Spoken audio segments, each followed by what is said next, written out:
Nabi Muhammad ulul azmi, ada 4 Nabi ulul azmi lain, itu semua sama.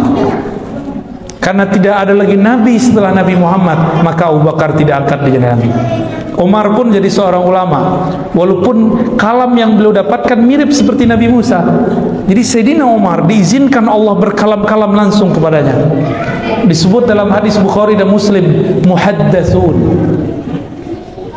Nabi mengatakan di antara umat-umat terdahulu ada muhaddats. Salah satunya Nabi Musa. Wa in kana min ummati lakana Umar. Jika ada di antara umatku yang diajak berbicara oleh Allah, itulah Sayyidina Umar. Sayyidina Umar itu yang berjasa membedakan kita nih sama ibu-ibu pakai hijab, ya. Itu jilbab atau hijab itu karena berkah hasil dialog Sayyidina Umar. Apa kata Sayyidina Umar? Ya Sayyidi ya Rasulullah, seandainya para perempuan kita hijabkan gimana? Kita kasih jilbab gimana kira-kira kalau bahasa Indonesianya? Akhirnya Nabi turun ayat. Sayyidina Umar berkalam, turun ayat karenanya. Maka Sayyidina Umar bersyukur, berbangga karena ilham-ilham yang Allah turunkan kepadaku. Rasulullah kemudian mengetuk pintu wahyu, turunlah 3 ayat hukum, dan itu ayat-ayat besar. Ya, ayat-ayat besar. Maka Sayyidina Umar agak galak dikit karena beliau ahli hukum. Nabi Musa galak gak? Galak Nabi Musa itu. Obat galak ketemu Nabi Khidir. Gitu. Jadi orang-orang galak nih, orang-orang keras beragama, mesti ketemu Nabiullah Khidir. Kalau enggak dia nggak akan lembut. Dia kasar terus, keras terus. Jadi hati-hati, kadang-kadang yang nanya itu bukan orang biasa. Kadang-kadang dia diilhami, dibisikin Nabiullah Khidir itu. Ngetes kita kasar, keras atau tidak. Ngajarnya lembut atau nyiksa, ya. Ini zaman bukan lagi zaman persekusi, zaman-zaman mukul-mukul. Udah nggak ada kan? Udah nggak ada ya?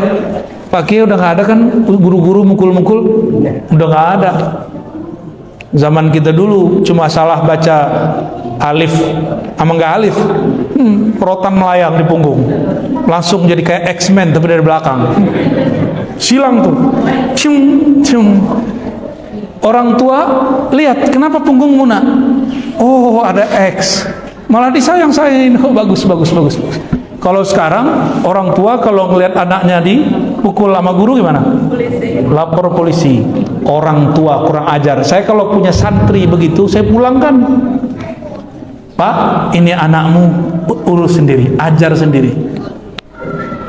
Ya, pulangin aja. Ngapain kita nggak butuh santri kok? Santri butuh kita. Dia kan nggak bisa baca kitab, nggak ngerti hukum Islam, nggak kenal Allah dan Rasulnya. Para kiai, para ustadz berijazah ilmunya. Seandainya pun mereka nih sesat, itu syafaat ada pada diri mereka karena masih punya guru. Gurunya nanti yang kemudian doa, ya Allah, ini masih umat Nabi-Mu, dia bersanad, dia pernah berguru kepadaku, diselamatin sama Allah. Enggak di dunia, di barzakh, enggak di barzakh, di padang mahsyar, enggak di padang mahsyar mizan, enggak juga udah masuk penjara diselamatin, penjara neraka. Mau syafaat yang mana? Dari dunia dulu dong. Jangan minta syafaatnya nanti udah masuk neraka duluan, gosong. Ya. Begitu guru itu tanggung jawab sama murid. Tiba-tiba ada orang tua kurang ajar, kurang adab. Maka saya sarankan nanti ada majelis kajian khusus untuk orang tua. Pengajian khusus untuk orang tua. Harus ada ya. Supaya diajarin nih adab kepada kiai. Adab naruh anak di pesantren. Dulu kita belajar ngaji aja alif bata, ayah saya nganterin. Abuya, ini anak saya, tolong dididik. Betul begitu. Saya diserahkan kepada guru saya, Abuya Dahnar namanya, ahli qiraat di zamannya. Kalau ada salah, tolong dibimbing. Kalau kurang, tolong dilengkapi. Jabat tangan itu. Bahkan di sana itu pakai simbol, pakai beras. pakai kain kafan, itu simbol tuh, simbol-simbol aja. Bawa beras, bawa pisang, bawa duit dikit, syarat aja. Dikasih. Akhirnya Pak Kiai jawab, saya terima. Kita minta kepada Allah untuk membimbingnya. Begitu dulu. Sekarang gimana? Dianterin pakai apa? Pakai Gojek. Karena sekarang nggak mungkin nyerahin satu-satu, ya pertemuan buat pertemuan. Kalau ada salaman, ya. Ini pertemuan wali santri dan guru, kayak lebih mengerti ngajar daripada kita ya. Pak Kiai, seharusnya santri-santri itu diajarin begini. Ya salam. Ente aja buat pesantren sendiri ya. Kita nggak anti kritik, cuma kalau cara ngomongnya begitu nggak enak. Ya, ini bukan lagi belain Pak Kiai, ini bukan. Ini pengalaman. Saya kan orang pesantren, ya ngajar pesantren 15 tahun ngajar pesantren. Sampai sekarang masih. Dengar begitu, kawan saya kepala madrasah senyum-senyum aja ya. Sabar aja beliau, bukan main. Untung bukan saya kepala madrasahnya. Kalau saya kepala madrasahnya, saya tanya, Pak, mana anaknya? No, saya anterin Pak. Ini saya serahkan kembali. Sok tahu, sok pinter. Kalau begitu ajar sendiri anaknya. Tapi zaman sudah berubah pakai, kita nggak bisa begitu lagi.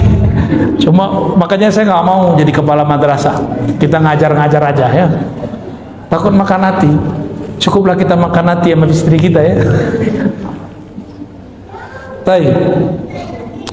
Jadi Syekhana Hadratus Syekh Hashim Asy'ari nukil itu di kitab risalahnya Al-Isnad Minad-Din. Dan benarlah, gurumu mempengaruhi cara beragamamu. Gurunya galak, muridnya galak. Gurunya suka bentak-bentak, muridnya suka bentak-bentak. Gurunya suka laknat, muridnya suka laknat. Gurunya berpolitik, muridnya berpolitik. Gurunya wali, muridnya wali. Gurunya ahli fikih, muridnya ahli fikih. Gurunya pendakwah, muridnya juga pendakwah. Gurunya ahli hadis, muridnya ahli hadis. Mungkin nggak gurunya ahli hadis, muridnya jadi ahli kebatinan, benar nggak? Nggak mungkin, ya. Oleh karena itu Imamuna Sya'rani, Abdul Wahab Sya'rani nulis di kitab beliau. Ada beberapa kitab beliau yang besar dan kecil, hampir semuanya sama. Al-Minan, ada Qawaid Tasawuf, ada macam-macam. Ada Thariqah Matbuliyah. Beliau mengatakan Al-Wali Ibnul Wali. Wali itu pasti gurunya wali. Namun wali Allah ini kan cahaya. Cahaya kalau terlalu dekat silau. Akhirnya orang terdekat tidak tahu, santrinya nggak paham. Karena si kiai sifatnya masih seperti manusia, sakit kayak manusia, lapar kayak manusia, marah kayak manusia, tidur kayak manusia, bersyahwat seperti manusia. Kata orang sekitarnya, anak istrinya, santri-santrinya, tetangganya, ini bukan wali. Wali itu di tengah hutan. Emang wali tengah hutan? Itu namanya wali al-hutani. Orang hutan namanya itu. Mukanya berbulu-bulu, bukan berjenggot, ya. Berbulu, namanya orang hutan. Gambaran orang awam, wali itu mesti di tengah hutan. Enggak. Wali itu yang kenal Allah, mau di tengah hutan, mau di tengah kota, di dalam gang, sama. Statusnya sama. Wali-wali Allah. Gimana? Sudah berguru belum? Nggak nyadar selama ini berguru sama beliau ya? Emang begitu, orang kalau dekat cahaya silau, nggak tahu dia dekat cahaya. Taunya kapan? Kalau cahayanya sudah pindah alam, baru sadar, bapakku wali, guruku wali, tetanggaku wali, baru sadar. Mau begitu?